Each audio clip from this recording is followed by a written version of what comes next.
So, this is episode number 3, second episode of today, because I got 1,000,005 Facebook messages about things I should talk about. So, welcome back to Let's Ask Jenna. Woo! Still fucking gross and sick. But this episode has a lot more serious issues, things that I feel like are kind of uncomfortable to talk about for a lot of people, but whatever. So, the first one is bullying.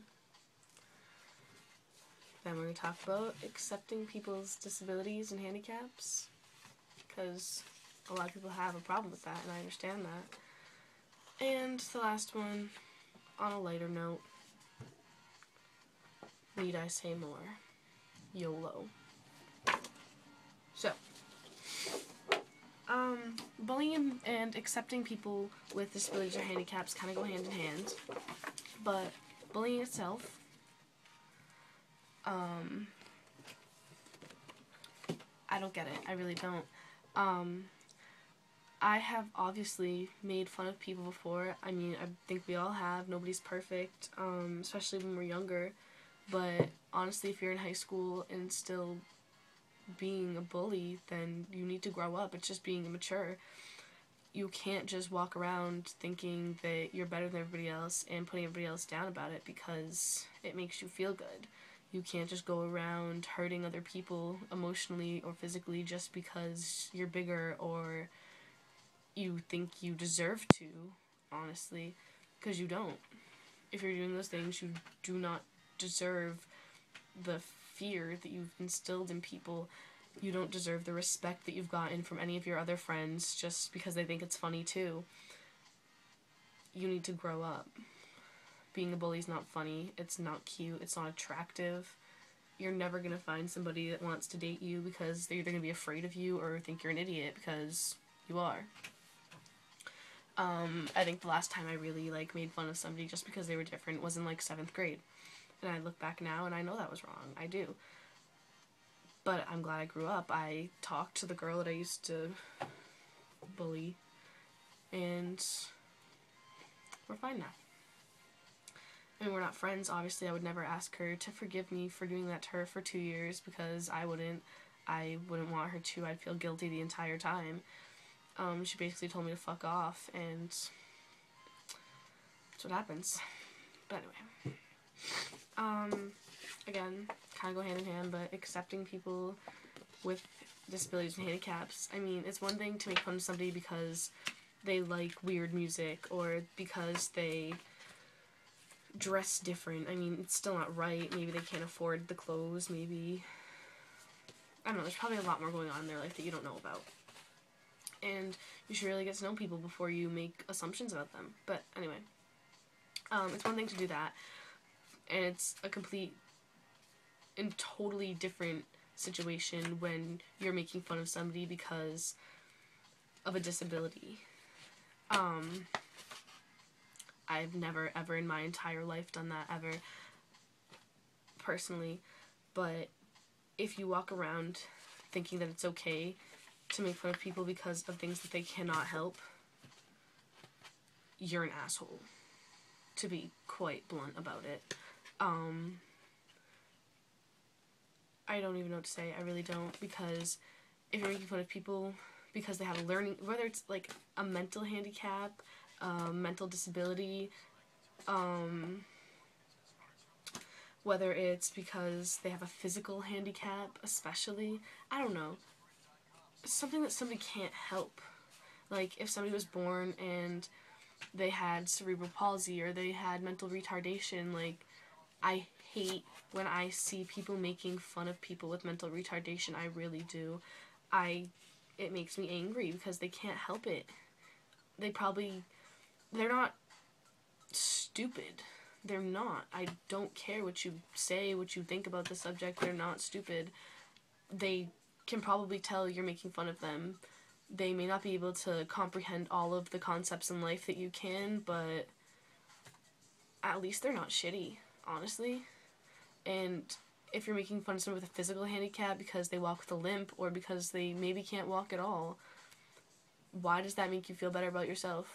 Why would that make you feel like you're above them? Honestly, people that have handicaps, to me, that have disabilities, that have learning disabilities even, maybe even if it's as simple as being dyslexic, I applaud you for getting through life, the same life that we're all living, but with another obstacle in your way. I know it's harder when you have something against you, and when it's something you can never fix, or something you have to cope with, something you have to learn to deal with. It just makes it that much more difficult your entire life. And if somebody's making fun of you, that's another obstacle. Having a disability comes as an obstacle itself and brings upon many more. And if you're going to make fun of people because of that, I'll spit in your face, to be completely honest with you. That's just really shitty. And you have to...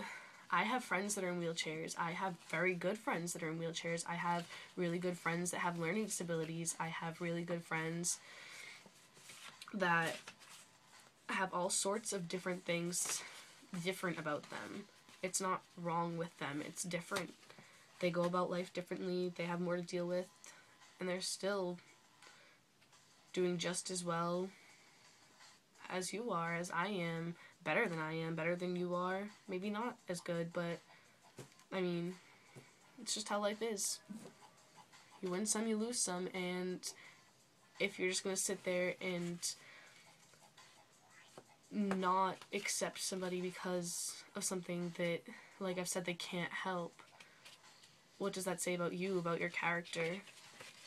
That just shows that you have no respect for everybody else, and I don't respect you. I really don't. I don't care if you were my best friend, if we're walking down the street and you make fun of somebody because they're handicapped, I'd probably punch you in the face, to be quite honest, because I don't feel that I should be surrounded by ignorant assholes. Yeah. So, pretty much all I have to say about that one. And on a lighter note, YOLO. An excuse to be an idiot, honestly. This phrase, does you only live once, YOLO. I'm sure you've all heard it. People think it's an excuse to be a hoe, to cheat, to lie, to do things you never would. You do only live once, that's true. But wouldn't you want to be proud of the one time you get to live? Not look back and be like, damn, I fucked up. I'd rather live once, look back at my life, and be like, wow, I went through a lot, I did a lot, I'm proud of myself, like, I'm here today, wherever I end up in 20 years, and look at myself and see that I'm a well-rounded person, that I've said no to certain things, that I maintained myself through my entire life and not let everybody else around me decide who I am. I don't think that that's cute. I think you definitely need to have more self-respect if you think YOLO is an actual phrase to live by. Because if you're out fighting because YOLO, and you're out having sex with everybody because YOLO, and you're cheating on your boyfriend or girlfriend, and you're not feeling guilty about it because YOLO, you need to go home. You need to just stay in your house all the time. You need to go live with, like, your grandma or something, somebody who will keep you safe and somebody that you'll want to do good for. I don't know, if you can't live for yourself, you're pretty much screwed for the rest of your life. And if you can't look at your life and say that you're proud, there's no point. But anyway, any more questions about anything? Feel free to ask Jenna. And this concludes yet another episode of Let's Ask Jenna.